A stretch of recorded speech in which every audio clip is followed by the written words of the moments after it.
हमारे प्यारे नबी का बचपन कैसे गुजरा और आपके वालिदा के इंतकाल के बाद आपकी परवरिश किसने की, चलिए जानते हैं। नबी पाक सल्लल्लाहु अलैहि वसल्लम दूसरे बच्चों की तरह खेलते तो थे मगर बुतों के करीब कभी नहीं जाते थे। जब बाकी बच्चे बुतों के सामने खेलते, कभी उनकी पूजा की नकल करते तो आप खामोशी से अलग हट जाते। एक दिन बीबी आमिना रहमतुल्लाह अलैहा ने देखा कि कुछ बच्चे काबा के पास अपने नन्हे हाथों से बुतों को छू रहे हैं, लेकिन मोहम्मद थोड़ी दूर खड़े आसमान की ओर देख रहे थे। बीबी आमिना रहमतुल्लाह अलैहा ने हैरानी से पूछा, बेटा मोहम्मद, तुम उनके साथ क्यों नहीं खेलते? आपने मासूम अंदाज में जवाब दिया, अम्मा ये तो पत्थर हैं, न ये सुनते हैं न देखते हैं, मुझे इनमें कुछ भी नजर नहीं आता। ये सुनकर बीबी आमिना की आंखें नम हो गईं। उन्होंने बेटे को सीने से लगाया और दिल ही दिल में बोली, ये बच्चा अल्लाह की तरफ से भेजी गई खास अमानत है। जब नबी पाक सल्लल्लाहु अलैहि वसल्लम 6 साल के हुए तो बीबी आमिना ने फैसला किया कि वो बेटे को लेकर मदीना जाए ताकि छोटे मोहम्मद अपने वालिद की कब्र की जियारत कर ले। आप दोनों काफिले के साथ मदीना के लिए चल दिए। सफर आसान नहीं था, रेगिस्तान की तपती धूप, ऊंटों की सवारी और लंबी दूरी,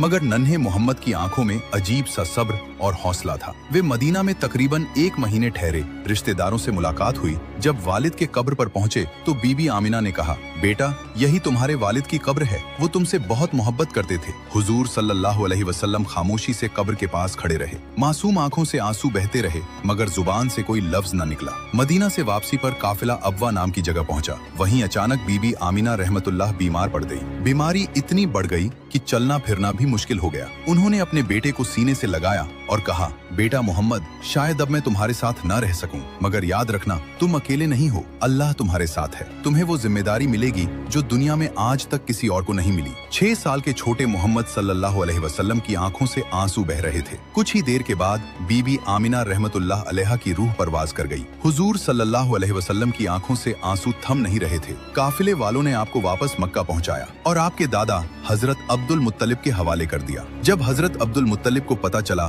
कि बहू बीबी आमिना भी दुनिया से रुखसत हो गई है तो उनकी आंखें भी भर आईं। उन्होंने नन्हे मोहम्मद सल्लल्लाहु अलैहि वसल्लम को अपनी गोद में लिया और कहा, बेटा ये तुम्हारे रब की आजमाइश है, इससे कभी घबराना मत, तुम्हारा दादा अभी जिंदा है और मुझे यकीन है कि तुम्हारा रब हर लम्हा तुम्हारा सहारा बनेगा। सुभान अल्लाह। जब दुनिया के सहारे छूट जाएं तब भी अल्लाह अपने बंदे को तन्हा नहीं छोड़ता। हमारे प्यारे नबी इसका सबसे खूबसूरत सबूत हैं। अगर आपको भी नबी पाक से सच्ची मोहब्बत है तो दिल से लिखें, सुभान अल्लाह।